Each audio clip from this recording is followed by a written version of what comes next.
လာပါခင်ဗျာအခုဒီနေ့ DVB ရုပ်မြင်သံကြားစီစဉ်မှာတွေ့ဆုံမေးမြန်းမြတ်သူကတော့နော်ဝေးလွှတ်တော်အမတ်အနေကဟစ်ဖစ်ဖြစ်ပြီးတော့သူဟာဆိုလို့ရှိရင်နော်ဝေးလွှတ်တော်နိုင်ငံခြားရေးနဲ့ကာကွယ်ရေးကော်မတီဥက္ကဋ္ဌဖြစ်ပါတယ်သူဦးဆောင်တဲ့အဖွဲ့ကမြန်မာနိုင်ငံကိုလာရောက်လက်ပတ်နေတာဖြစ်ပါတယ်အခုမြန်မာနိုင်ငံကိုလာရောက်လက်ပတ်တဲ့ခီးစဉ်နဲ့ပတ်သက်လို့တွေ့ဆုံမေးမြန်းဖြစ်ပါတယ်ခင်ဗျာ Welcome to the DVB interview. Thank you. And welcome to Myanmar as well.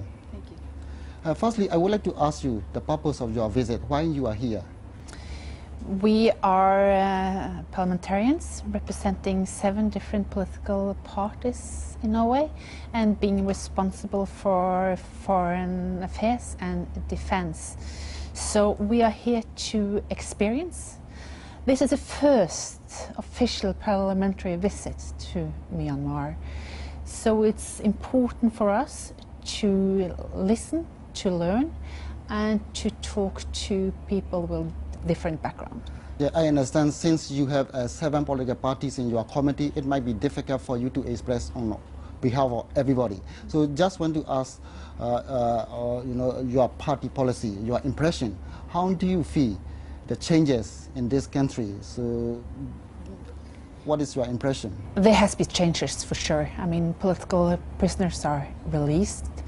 There has been better conditions for the press.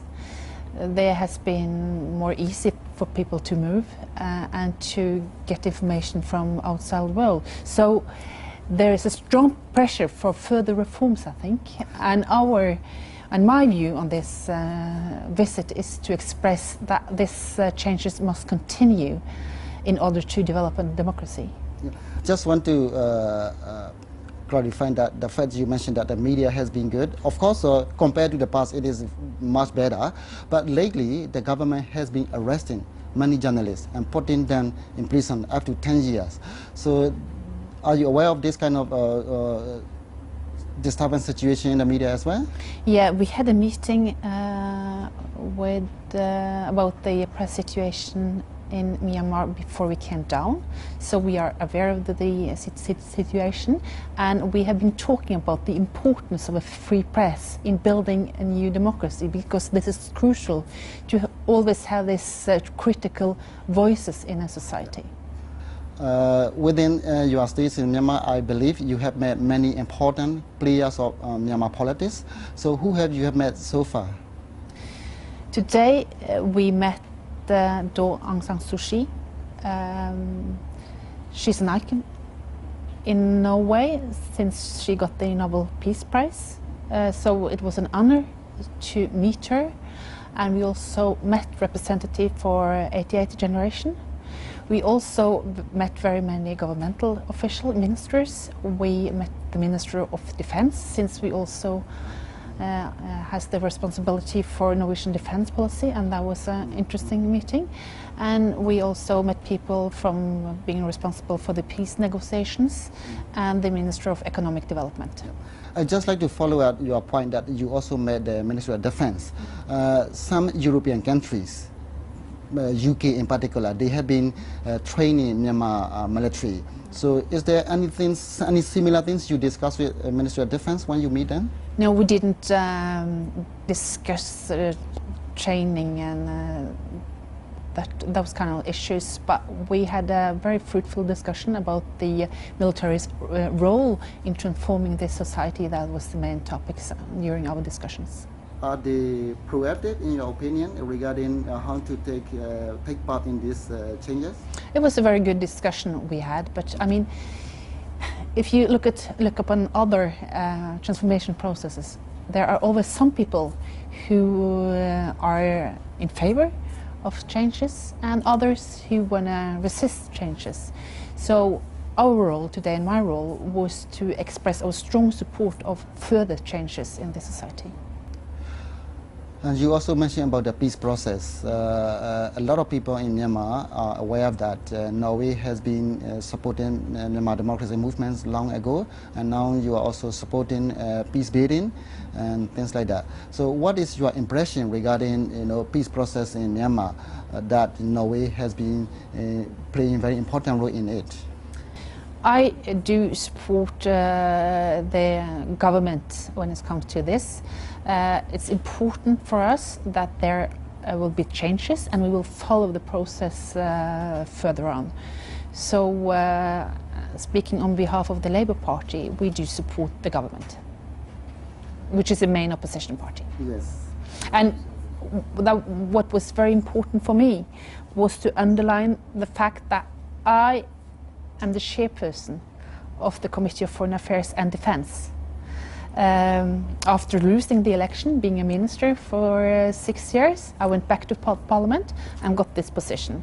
And it's important for me to underline the importance to also include the opposition in policy making, because this is very deep in the Norwegian political system, and it must also be important for building the new society in Myanmar. So you mean the inclusion of opposition in the policy making. Are you talking about Norway or talking about Myanmar or both countries? I think it's important in both countries. So after your visit, are you going to make some recommendations to your government regarding the should-be policy?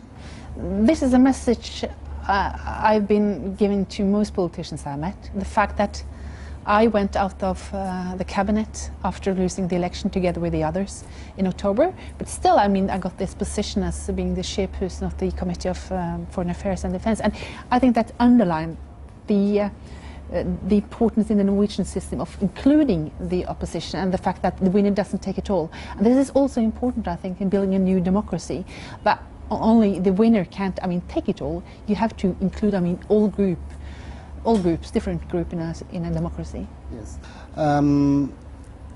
This government just came to power about less than a year ago, but you have been in government, and the Labour Party has been in government for a long time. So do you think the policy of current government is quite similar to that of your government?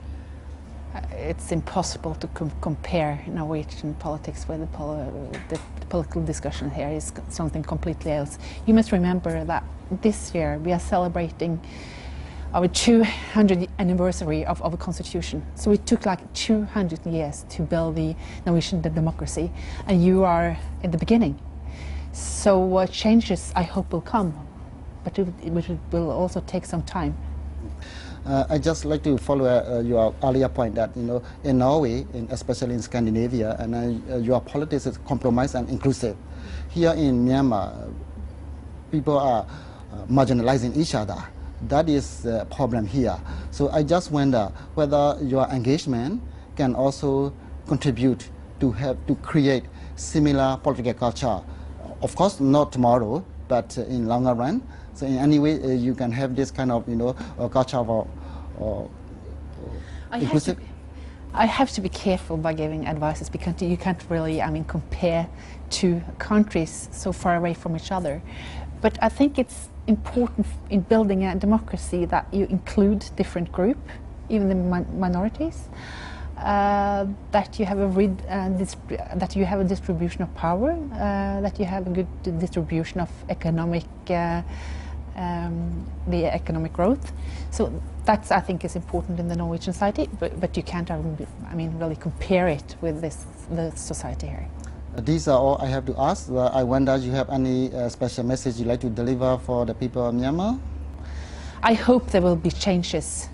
And from the Norwegian government and from my party, we will be following the process here very closely, because we have had a cooperation with the opposition for years, and we feel commitment to continue this peace process, because there will be obstacles, but we need to move forward.